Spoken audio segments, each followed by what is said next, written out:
Bem-vindo a mais uma audioaula patrocinada pelo Instituto Mucaraj Brasilã, uma organização privada sem fins lucrativos, fundada em 1997, dedicada à pesquisa, à sistematização e divulgação da história e da cultura oral e simbólica tradicional luso-afro-brasileira.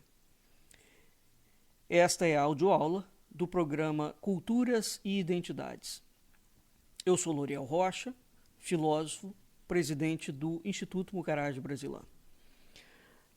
A nossa audioaula de hoje será dedicada a um tema sobre templarismos e neotemplarismos, sobretudo focando a explicação das vertentes neotemplaristas, que se dividem basicamente em três aspectos, mas antes de fazer uma introdução ao assunto, uma vez que nós estamos falando sobre os templários e os neotemplarismos, eu quero aqui fazer uma linha do tempo breve.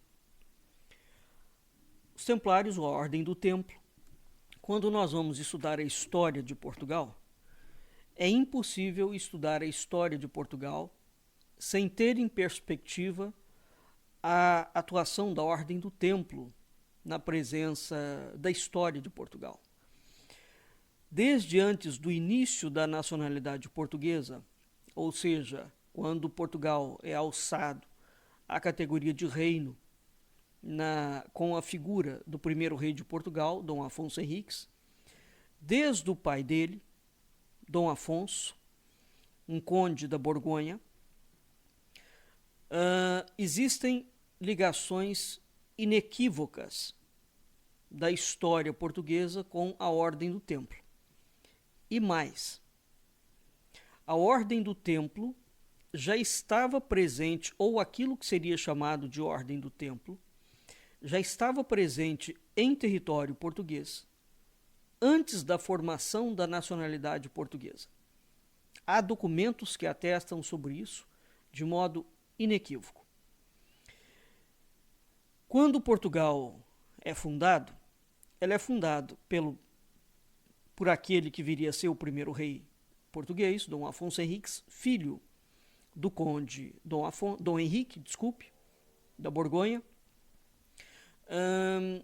e a própria fundação da nacionalidade portuguesa é uma fundação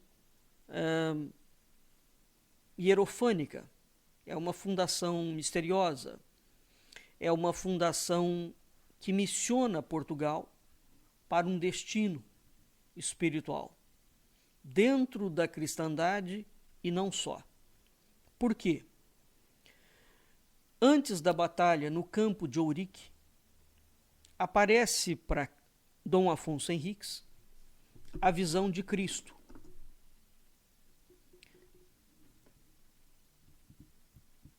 E nesta visão, Cristo missiona Portugal.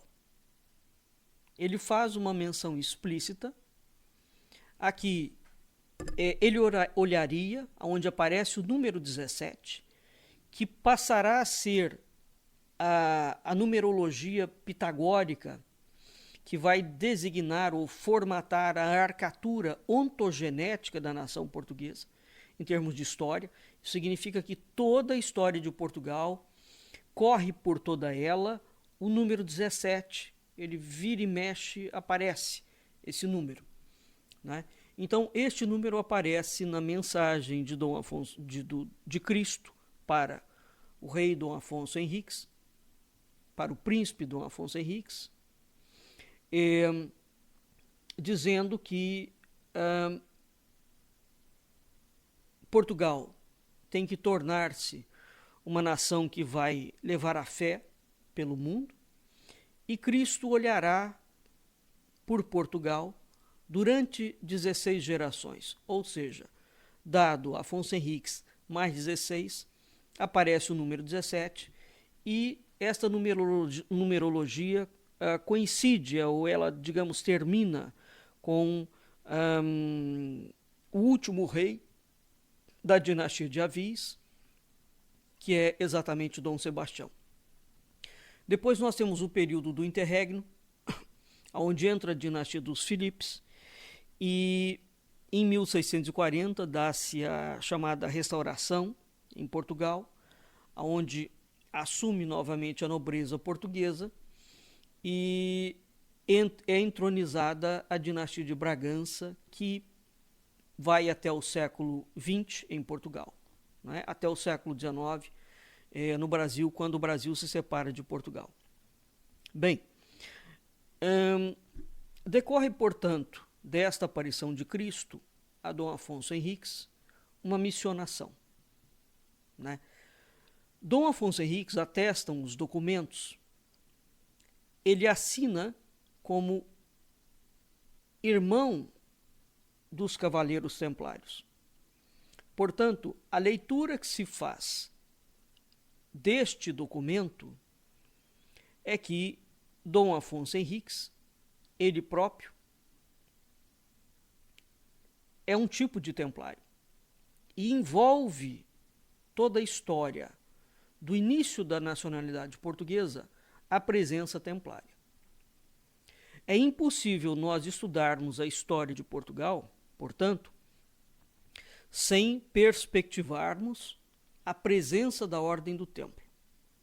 Mas, no século XIV, nós vamos ter a suspensão da Ordem através de bula papal. Suspensão da Ordem. A Ordem nunca foi extinta, porque não poderia, porque ela era uma ordem privada. Mas ela foi suspensa. Decorre dessa suspensão, digamos, o desaparecimento da Ordem do Templo na Europa inteira. Mas vai acontecer um fenômeno onde, em Portugal, a Ordem do Templo continua, através de uma ação diplomática muito bem montada do rei Dom Dinis, e a Ordem aparece revestida com uma nova roupagem e um outro nome, chamada Ordem de Cristo.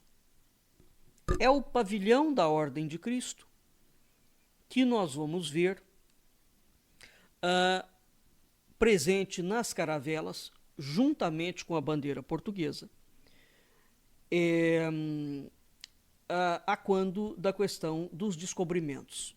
É a Ordem de Cristo, inclusivamente, que vai ser destinada à questão do padroado português. Portanto, o movimento dos descobrimentos segue junto com ele a designação ou a doação papal de que as terras descobertas por Portugal, além do território peninsular, portanto, além da Europa, pertenceriam por jurisdição à Ordem de Cristo. Pois muito bem. Aqui eu quero fazer uma chamada de atenção para algo muito importante. Teoricamente, os templários desaparecem e a Ordem de Cristo, com a reforma que é feita no governo, no reinado de Dom João III, pelo Frei Jerônimo Antônio de Lisboa, a Ordem de Cristo praticamente sai de cena, né? E em seu lugar assume um protagonismo muito grande a Ordem dos Jesuítas. Mas, em 2013, nós lançamos uma obra intitulada Fernando Pessoa, Hermetismo, Iniciação e Heteronímia. Na página 23 dessa obra, 22, 23, nós transcrevemos aqui Um testamento de Fernando Pessoa, extremamente curioso, datado no mês de março de 1935, ano da sua morte, em que ocorreu a 30 de novembro. Fernando Pessoa escreve uma espécie de curriculum vitae muito interessante, onde ele deixa, em definitivo, alguns dados. Um desses dados é muito curioso. Ele diz o seguinte: posição religiosa, cristão gnóstico, e, portanto, inteiramente oposto a todas as igrejas organizadas e, sobretudo, à Igreja de Roma. Fiel, por motivos mais que adiante estão implícitos, à tradição secreta do cristianismo, que tem íntimas relações com a tradição secreta em Israel, a Santa Cabala, e com a essência oculta da maçonaria. Frase estranhíssima para constar no testamento de Fernando Pessoa, sobretudo para aqueles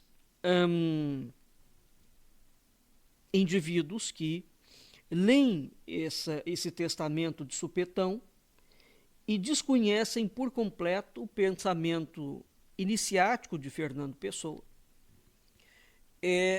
e o profundo estudioso que ele era dos temas relacionados ao esoterismo e não só. E outro dado fundamental sobre Fernando Pessoa: ele era astrólogo profissional. Continua o Fernando Pessoa. Posição iniciática. Iniciado por comunicação direta de mestre a discípulo nos 3 graus menores da aparentemente extinta Ordem Templária de Portugal. Então, Fernando Pessoa escreve esse testamento em 30 de março de 1935. Ele morre em 30 de novembro de 1935. E na carta astrológica que ele faz dele mesmo,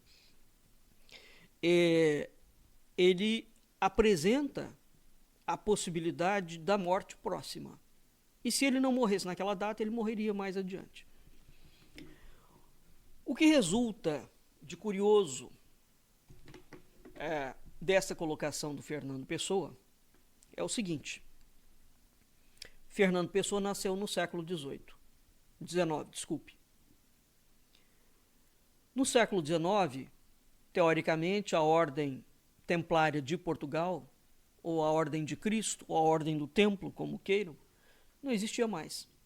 A Ordem do Templo estava extinta há praticamente 700 anos, e a Ordem de Cristo, que é herdeira e sucedânea legítima dos Templários, era uma ordem meramente honorífica. Então é muito interessante o Fernando Pessoa se autoafirmar iniciado na Ordem do Templo de Portugal. Isso significa que após a extinção dos Templários, e mesmo que a Ordem do Templo, que a Ordem de Cristo, tenha se tornado honorífica, há alguma coisa que prevalece. Portanto, existe um movimento ligado aos Templários que subsiste em Portugal. Evidentemente que este movimento não é aparente, não é? Ele é oculto, a não ser que nós queiramos atribuir a Fernando Pessoa uma brincadeira de mau gosto, e não é possível dizer-se isso de Fernando Pessoa. Pois muito bem. Voltando à Ordem de Cristo. A Ordem de Cristo, há alguns eventos-chave do processo contra a Ordem do Templo em Portugal, do qual é preciso nós recordarmos. Eu vou ler está escrito na página 51 e 52 da obra que nós publicamos também em 2013, intitulada O Projeto Templário e o Evangelho de Português, de Manuel Gandra. Essa obra foi lançada simultaneamente no Brasil e em Portugal. Em 30 de setembro de 1308, o Papa Clemente V enviou a Dom Dinis a bula Calidale Serpentes Vigil, ordenando o aprisionamento de todos os templários do seu reino. No entanto, o monarca português não consentiu que fosse encarcerado um único cavaleiro do templo, auxiliando-os, inclusivamente, a procurar refúgio. Não lhes confiscou os bens em proveito de quem quer que fosse. Apenas lhe instaurou um processo num tribunal constituído pelo bispo de Lisboa, pelo superior dos franciscanos e pelo jurista João das Leis. Simultaneamente, decidiu que os bens que em Portugal constituíam o patrimônio dos templários só à coroa pertenciam, por direito reversivo, sequestrando-os e pondo-os em administração por tal motivo. Foi assim que, por sentença de 27 de novembro de 1309, regressaram ao senhorio da coroa as povoações e castelos de Pombal, Ega, Suri e Redinha.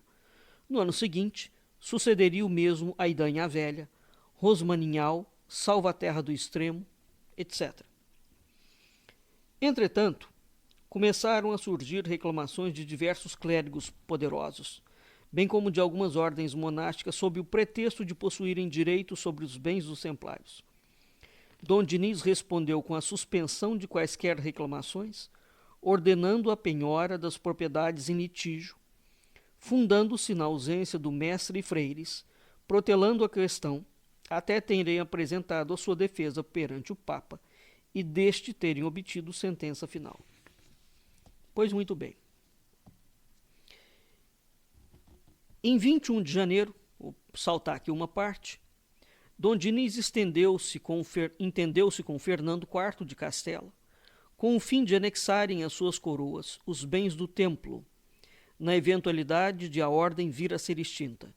Em 17 de agosto do ano seguinte, o rei de Aragão aderiu a esse acordo, pelo que ficavam os três obrigados a não permitir que o Papa dispusesse dos bens da ordem do templo nos seus reinos e a apoiar-se mutuamente para lhe resistir. Muito bem. O que acontece, portanto, em relação aos templários? Quando os templários são extintos na Europa inteira, eles permanecem em Portugal. Então é um erro, é um equívoco, mais do que um equívoco, é um desconhecimento absoluto da documentação portuguesa, arbitrar que os templários que foram para Portugal são os templários originados da França. Não há nada mais distante do que isso na realidade.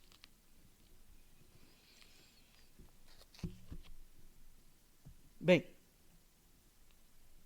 dito isto, vamos passar aqui para uma questão.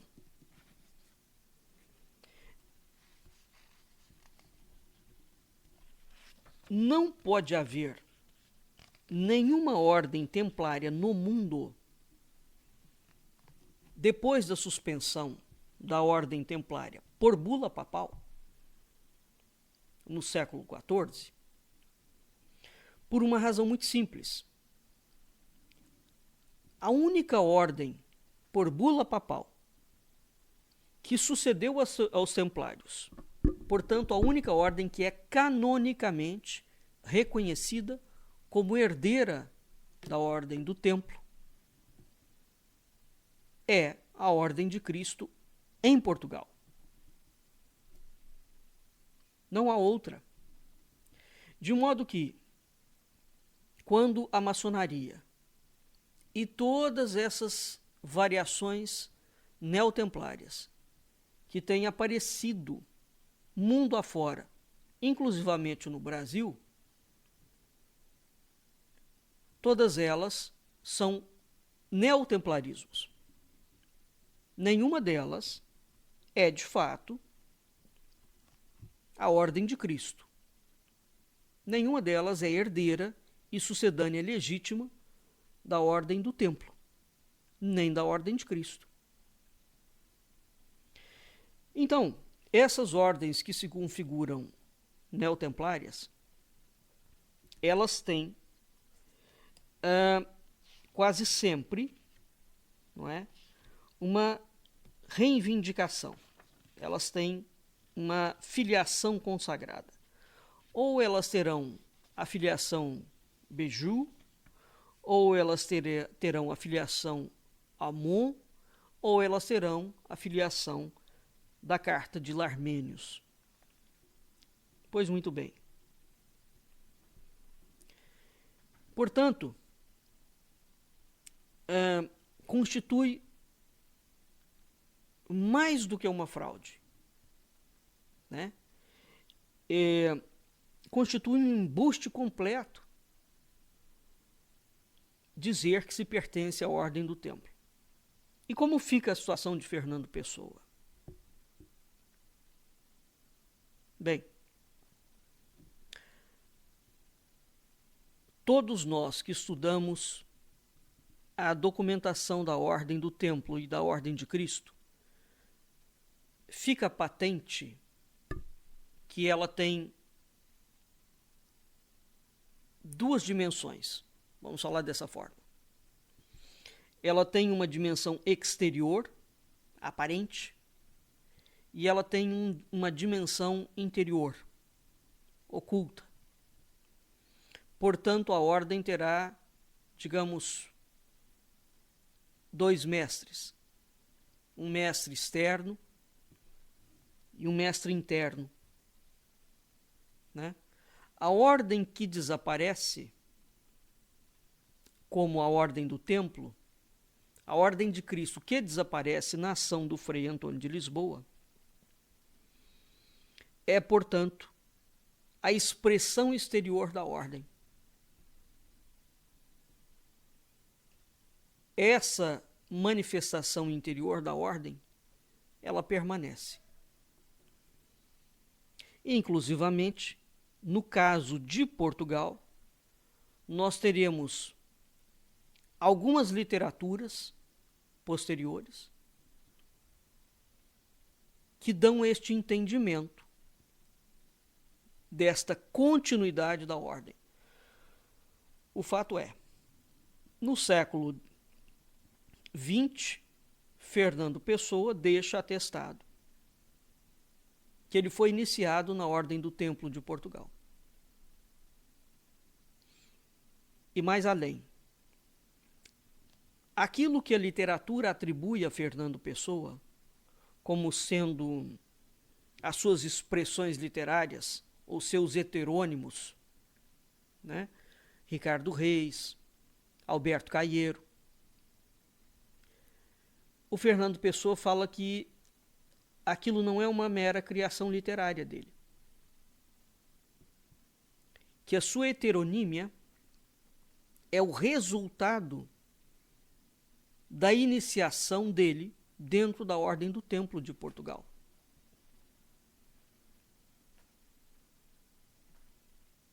Então, é preciso ler Fernando Pessoa com muito cuidado. Mas, vamos voltar aqui ao tema do nosso interesse.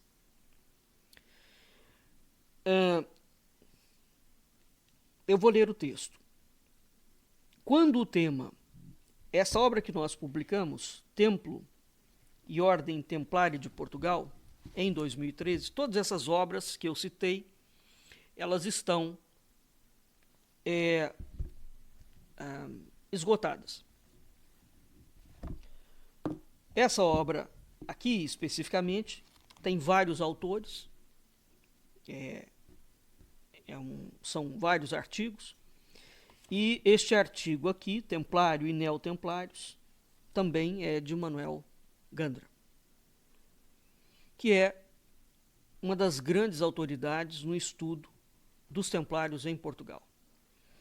Quando o tema são os templários, a questão primordial é saber por que razão essa ordem militar, extinta em 22 de março de 1312, pela bula Vox in Excelsis, de Clemente V, desperta um interesse cada vez maior num público também cada vez mais lato. Isso é um fato, não é? Basta nós vermos a quantidade de filmes, de livros, de obras, desde que os templários foram, que a ordem foi suspensa, ao contrário do que poderia se pensar, suscitou-se na Europa como um todo, um clamor, e depois no mundo aquilo virou um rastilho de pólvora, onde temas teoricamente não ligados aos templários, que depois foram ficando associados como a cavalaria e o Santo Graal, por exemplo, né? Esses temas vão correndo ao longo da história. E no século XX, XXI, nós vamos ver que a quantidade de livros, filmes, jogos relacionados aos templários e a esse tema da ordem do templo, da ordem de Cristo e do Graal, da busca do Graal, tem sido cada vez mais alavancados, né? Então, há um número impressionante de obras, impressionante de títulos disponíveis no mercado livreiro, né? Aonde muitos desses títulos são títulos acadêmicos, contam a história da ordem, e muitos desses títulos entram na esteira da ficção, aonde muitas obras reivindicam para si uma expressão ou uma herança recente da herança templária. Ou seja, eles se dizem continuadores dos templários, né? Então, esses herdeiros dos templários modernos não têm nenhum, digamos, nenhum temor. Aqui, aquele temor que o fiel tem a Deus, não é?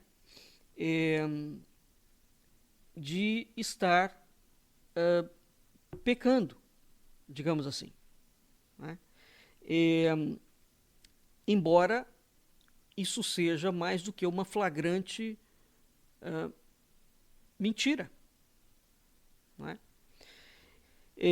Os herdeiros dos templários, não obstante a condenação pela Santa Sé das ordens de cavalaria privativas, né, divulgada recentemente pelo Secretariado de Estado do Vaticano no Observatório Romano, em 1970. Essas ordens e esses cavaleiros que atualmente as integram têm por abolidas ou revogadas, né, as penas cominadas, pela qual Clemente V suspendeu a ordem do templo. Na verdade, a ordem foi suspensa.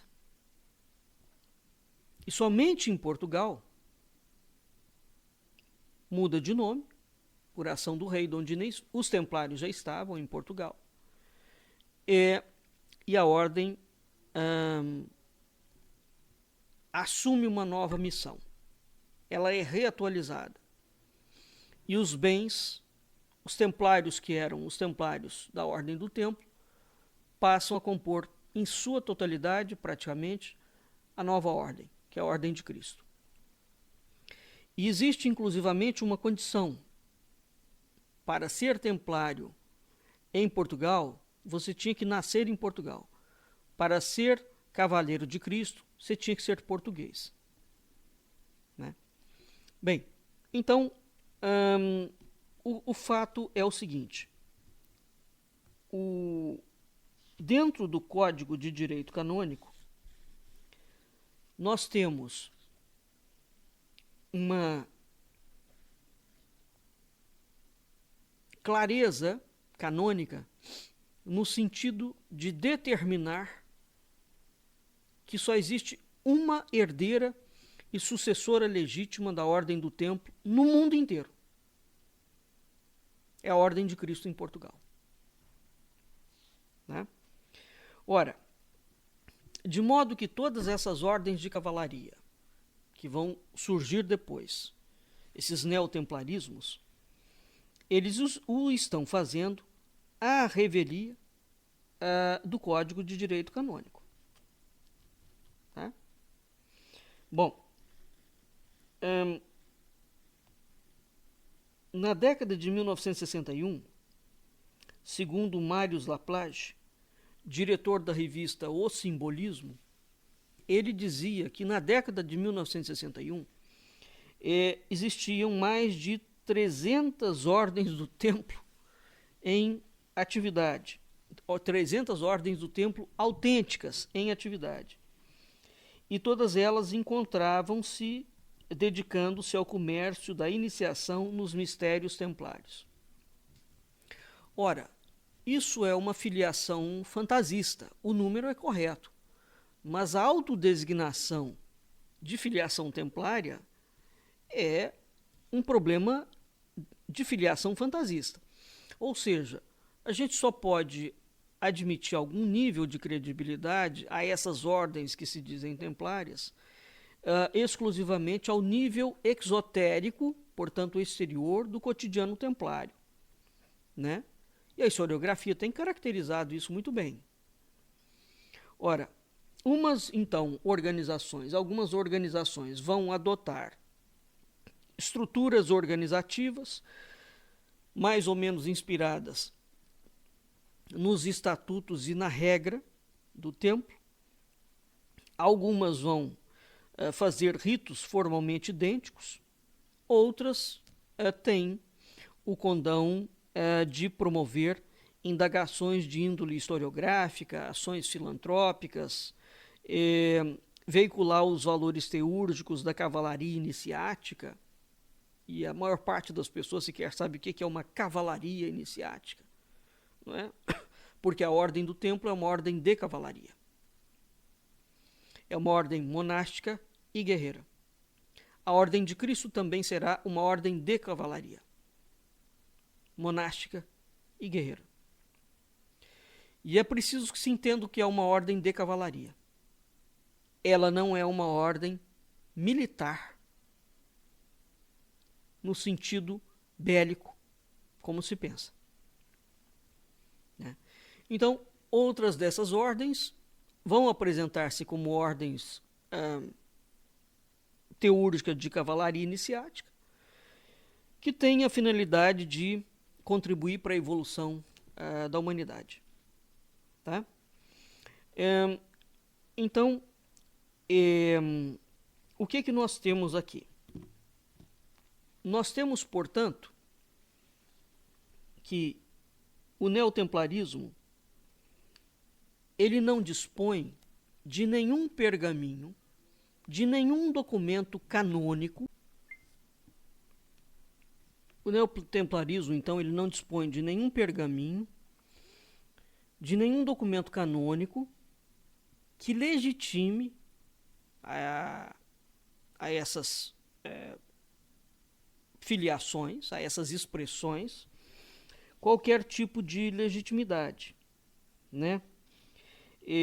Então, embora eles invoquem tradições de recorte lendário e tradições periféricas, não é? Todas essas ordens que se perfilam restaurações autênticas ou históricas da ordem do templo são falsas. E aqui é que entra uma conotação interessante, que é o seguinte: todas elas vão adotar 3 filiações, ou aspectos conjugados dessas 3 filiações. Primeira, filiação Béjut. Alguns dias antes do seu suplício, Jacques de Molay teria pedido ao conde François de Béjut, que não era templário professo, é preciso que se frise isso, Jacques de Molay pediu ao conde François de Béjut para descer à cripta do Templo de Paris, onde repousavam os restos mortais dos mestres da ordem, e recolher do sepulcro do seu tio, Guilherme de Béjut, um estojo em cristal. Uma vez recuperado o estojo em cristal, supostamente entregue a Molay, este teria iniciado François de Béjut nos mistérios templários, confiando-lhe o referido estojo, no qual se conservaria o índex da mão direita de São João Batista, relíquia oferecida à ordem pelo rei Balduíno.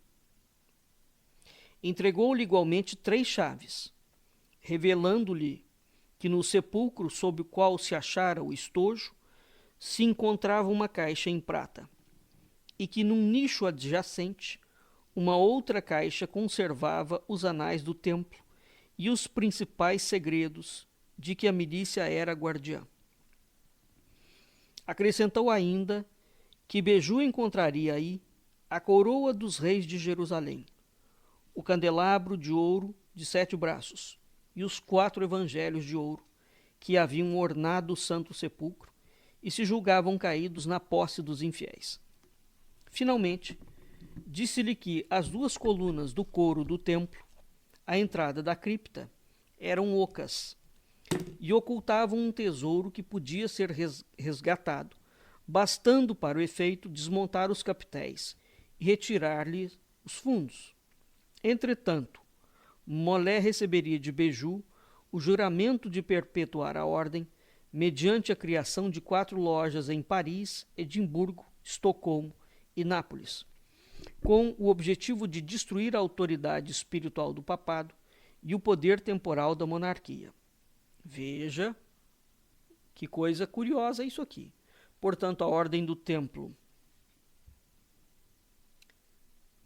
que nunca pelejou contra o cristianismo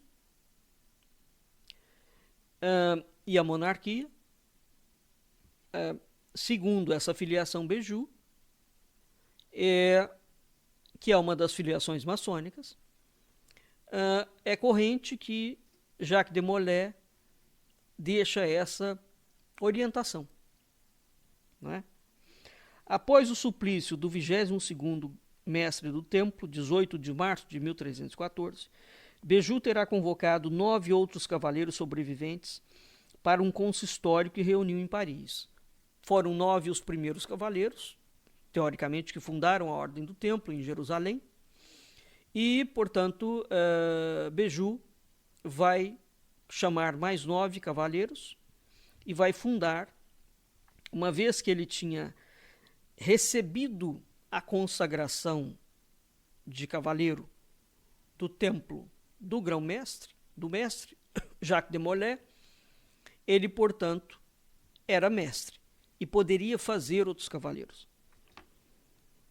Nesse conclave teria ficado consagrado por um pacto de sangue um programa de atuação mediante o qual, além de se obrigarem a manter a instituição ativa no maior segredo, enquanto houvesse no mundo 9 arquitetos perfeitos, a adoção patronímica, a adoção nominal que eles deram a si próprios, 2 congregações aparentemente antagônicas, para cuja organização os presentes supostamente se haviam comprometido pugnar, seriam as executoras do legado, a Companhia de Jesus e a maçonaria. Então veja, essa filiação Béjut, ela coloca que a Companhia de Jesus portanto, os jesuítas, né, são herdeiros da Ordem do Templo e a maçonaria também. Posteriormente, Béjut havia de obter permissão do rei de França para retirar da cripta do templo o sepulcro do seu tio, recuperando simultaneamente os tesouros guardados nas 2 colunas e transferindo tudo para Chipre, onde ainda permanecia o grande capítulo da milícia. Por morte de Béjut, sucedeu-lhe Pierre d'Aumont. Bem, vamos lembrar aqui que pela, portanto, filiação Béjut, tanto a maçonaria quanto os jesuítas têm uma dupla missão: trabalhar para destruir o papado, portanto a Igreja de Roma, e trabalhar para destruir as monarquias, que é exatamente o que acontecerá no século XVIII e XIX, quando explodem os movimentos revolucionários pelo mundo afora. Vamos passar a outra filiação. Filiação Aumont. Surgida no seio da estrita observância templária, instituída entre 1751 e 1755, portanto, veja, muito tardiamente, a ordem já tinha sido, a ordem extinta no século XIV, portanto tem 400 anos que a ordem foi extinta aqui, não é? E a maçonaria já tinha sido lançada na Europa. A maçonaria aparece, digamos assim, ela vem a público em 1717, né? Que é o mesmo ano em que o rei Dom João V, em Portugal, está inaugurando o Palácio de Mafra, né? Que é uma réplica da Celeste Jerusalém. Então, a filiação Aumont foi instituída em 1751 ou 55 por Karl von Hund, barão do Império, senhor de Leipzig e de Colônia, o qual, com o objetivo de combater o igualitarismo e o racionalismo que campeavam na maçonaria, introduziu nela o templarismo. Recusa Pierre d'Aumont como sucessor de François de Béjut, antes fazendo dele o herdeiro de Molay e 23º grão-mestre da Ordem do Templo.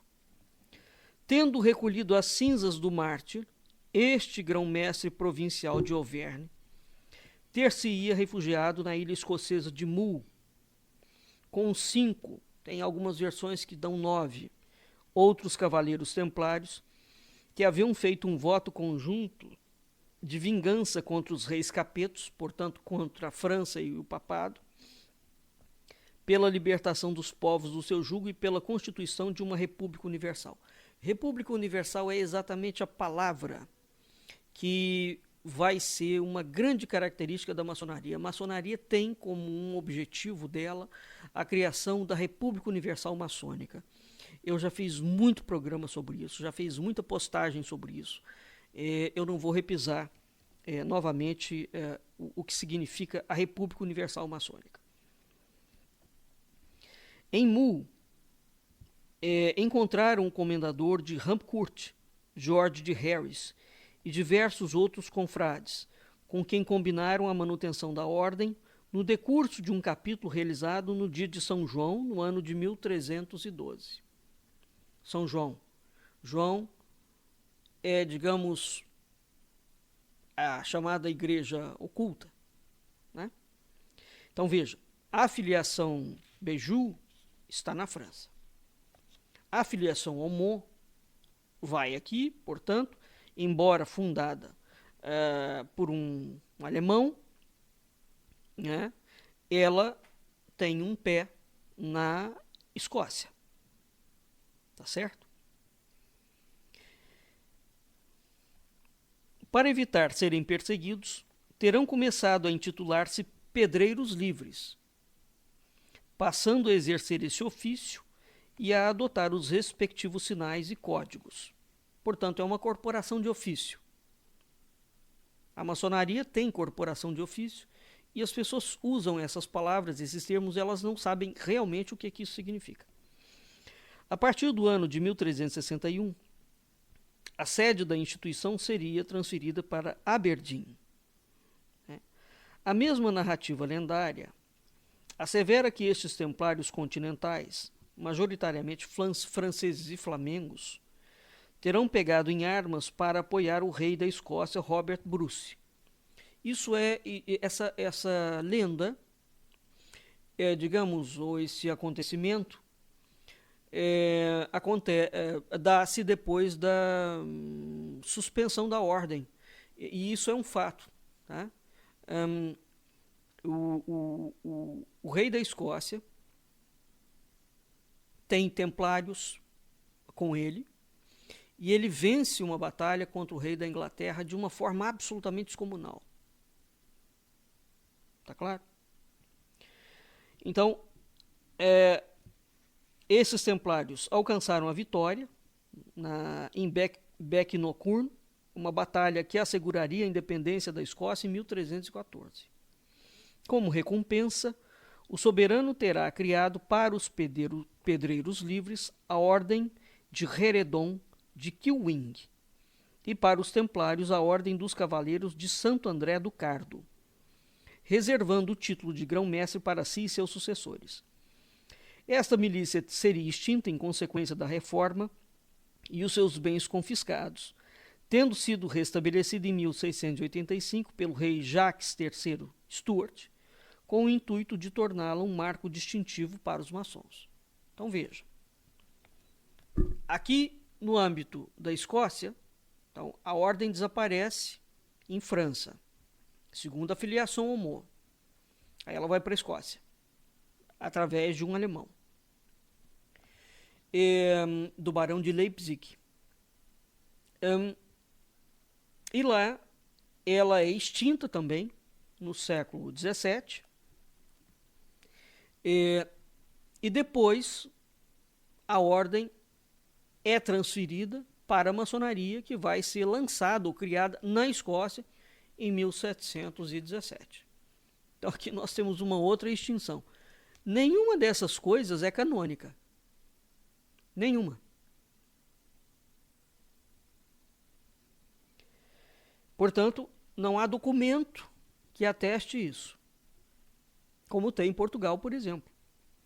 A última filiação, a Carta de Larmênios, constante de um manuscrito descoberto em Estrasburgo, datável de 1742 ou 1743, essa autenticidade desse manuscrito é contestada, né?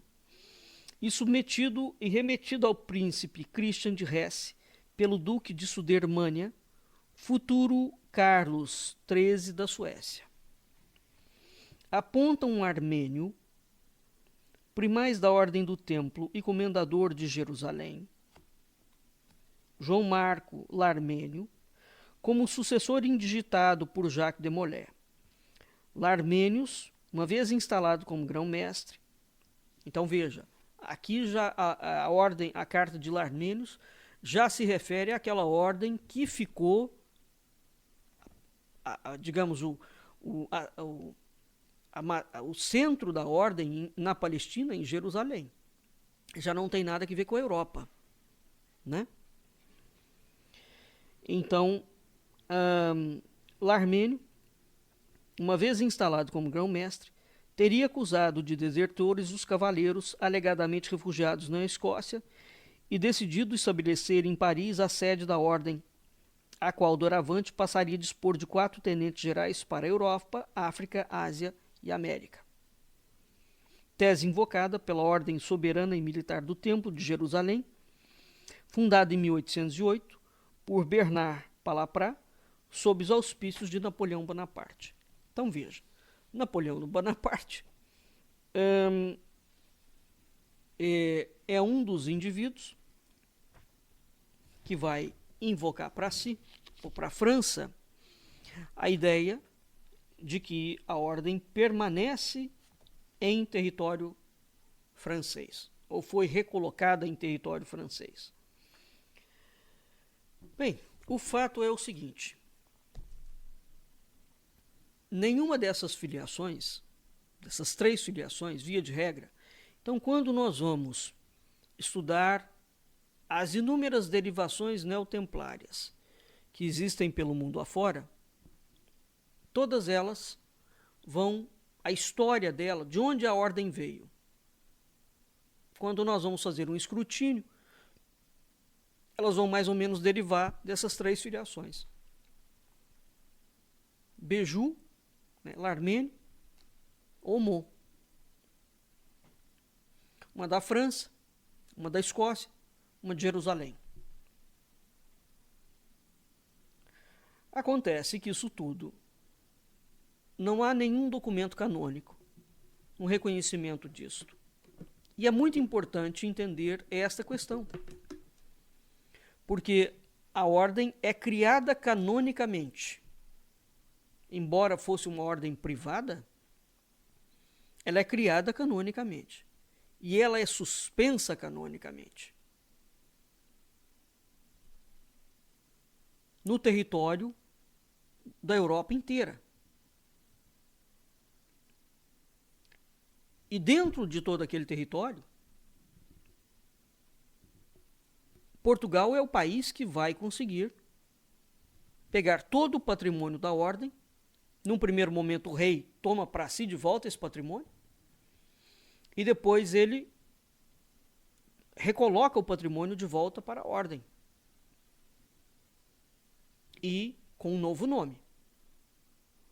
Inclusivamente, o estatuto ou as regras da ordem de Cristo são praticamente os mesmos da ordem do templo, né? Então, definitivamente não. A maçonaria nunca foi herdeira e sucessora legítima dos templários.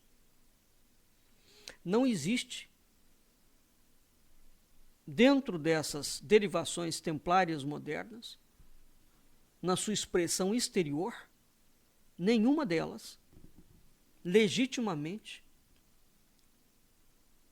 pode se chamar herdeira e sucessora legítima, seja da ordem do templo, seja da ordem de Cristo.